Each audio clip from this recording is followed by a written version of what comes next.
You know, if somebody comes in, one of your team members, and they're panicking, if you actually are more deliberate and slow down your voice, you're actually going to help them mirror the same. My little girl, she's only 8, she came running into the room the other day, and she shouted. I said, would you stop shouting? And she goes, you're shouting, Daddy. And I went, shit. You know, but it was good feedback, you know, and that's what it is, because they're going to mirror it, you know. So it's not about getting it right, you know. It's being aware that there's a different way to do it. So if you leave today and the first thing you do is have an emotional hijack, you go, so I listened at all during that class. It's not that. It's being aware that there was a different way that you could have done it. Therein lies the learning. It's not about being perfect. It's not a straitjacket. It's about a framework for effectiveness that I can bounce back to. And that's where it's going to be more useful to you than rather than giving yourself a hard time. Taking a light touch to the development will help the neuroplasticity. Giving yourself a hard time about it, the amygdala, it's actually not going to help the synapses of rewiring parts of neuroplasticity. We learn better in positive emotion. So how do you instill positive emotion within your team? That old school fear and control, put the fear of God into somebody, no chance of any development in that. There's a bit of an ego because they feel great, or the person does, but they're actually not a great leader.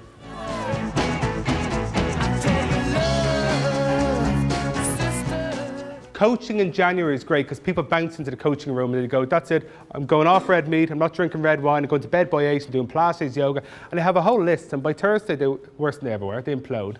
If they'd just taken one of those things and completed it, we take on too much, and then what happens is we chip away at so many things and we leave work and we've no idea if we've actually completed anything. And this is why more successful people, more emotionally intelligent people aren't actually doing more, they're doing less, but they're executing on it, they're finishing it. That's why when you often put on the radio and you hear something and you go, Jesus, that was my idea. Anybody can have an idea. Very few people do anything with it because it just gets caught up in the noise. So the reality testing is, well, how do you become clear on what's most important and just narrow the focus just in a few key things?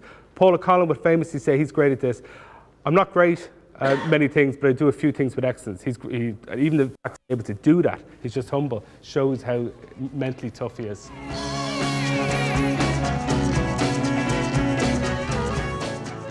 In research and psychology, we call it attribution theory. Optimistic people see things differently in 3 ways than pessimistic people. When something happens badly, they see it as more less personal, less permanent, less severe. The pessimistic person gets overwhelmed by it, they do it in the opposite.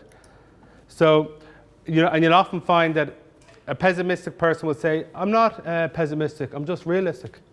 But realistically, a solution might exist, but they'll never find it because they didn't even try.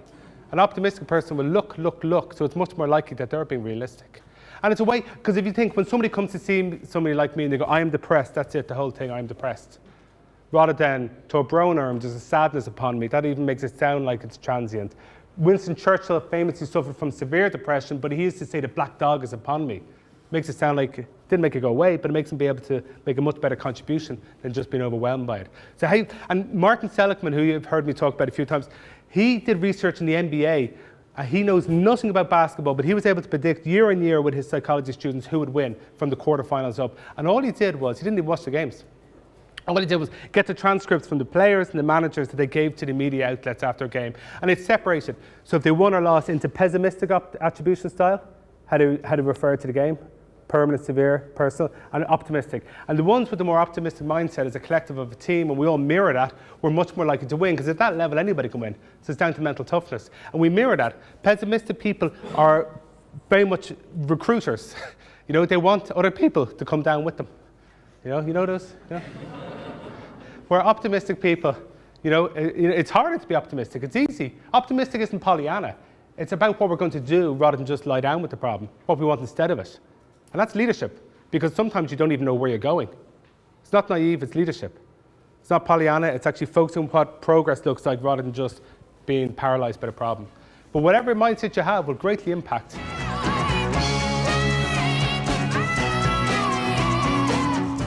So, developing as an EQ leader, what does it mean? Let's stand back and actually, there's the model, that's the most scientifically validated framework that exists. But it's letting go of what made you successful in the past, and especially if you got there through control and command, because what gets you here won't get you there.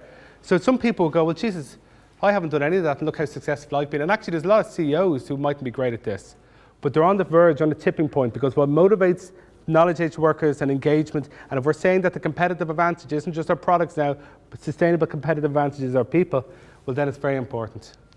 Disrupt yourself. and they keep a hand on your term and say, like, what is out there? How do I actually engage? Knowing that the neuroplasticity, it's ever evolving. Nobody ever knows everything. I assume even by being here today, this is something you're doing. Embrace the discomfort of not knowing. A leader isn't actually about having all the answers, but it's about creating a space where we can actually work on that together. And actually, the not knowing idea is very curious and it's very interesting. That's what coaching does. It's a bit like Inspector Columbo. Do you know when he goes in a bit of an Egypt, that he collects it all together and comes back at the end? That's a bit of leadership in that. Stepping into courageous conversations, that's the emotionally intelligent way to do it. Because if you're not having them and you're letting other people go, that's disrupting the team. Because everybody knows the turkey on the team, and if you're not addressing it, you're not being courageous, that will impact the engagement of your team members. It's not fair, they'll pick it up. You're not doing it because you don't want to have the difficult conversation. Emotionally intelligent people have way more courageous conversations.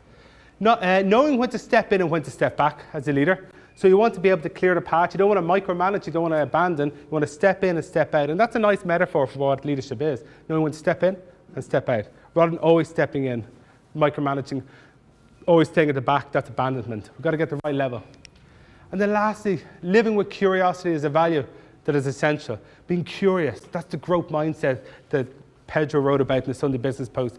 That's been open to development, open to feedback. That's the constant curiosity. And that's what emotionally intelligent people do. They're very curious.